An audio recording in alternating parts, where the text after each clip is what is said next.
Here are the top 3 red flags that you have a bad broker. Number 1, no communication. So let's just say you're a workforce. You guys changed by 10% this year. You've gone from 50 to 5, or you plan on doing it. If your broker doesn't know that, how are they going to know what plans and what your strategy is for hiring in the next year? That's super important. You have to know what plans to get, where they're going to be located. Do we need to change the carrier network? There's so much information there. That's number 1 red flag. Second thing, not enough plan options. So if you have people making 75K and then you have another side of the workforce making over 100K, I mean, those are totally different needs. If they're not recommending multiple plan options, you getting benefit class design so that you can offer different people different benefit packages, then that's a huge red flag. They're not a real advisor. They're just giving you rates.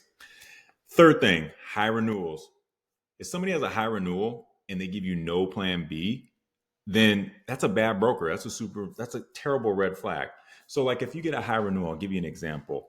Say one of your carriers comes in and you've been working with them for a year and it comes back 27%. Well, we need to put some stress that to the stress test, because let's just say that the plan design works, but that carrier may be exiting that market. That carrier may not really support that network anymore.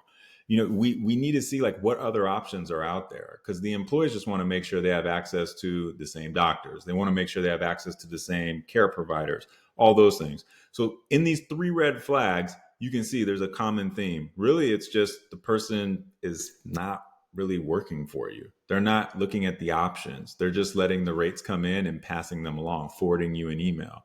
They're not doing their job that you actually pay them for. And you do pay them because the carriers pay them a percentage. And the reason why you sign a broker of record letter and they're assigned for that is their job is to not only help you manage the plan, but their job's also to advocate for you as the employer, help you figure out what are the right cost sharing strategies. How do you articulate as an insurance professional what plans are going to make sense for this group? What changes are on the horizon? Right. So these folks should be meeting with you if you at least on an annual basis before your renewal. And if they're not, that's a huge red flag that it's time to shop for a new broker. And don't worry about it. Look, hey, you feel like you have a great rate with a carrier, there's no special sauce that broker has specifically with that carrier. The special sauce is the broker found that carrier, they have that plan. You can sign a broker of record letter. And as long as that other broker is appointed to sell and transact insurance in that state and they're appointed to that company, then they can take over the plan and now represent you. So you do have options. If you have a bad broker, look out for those 3 red flags. And what I would recommend you do is first shop for a broker that you can trust and that you feel is going to advocate for your group.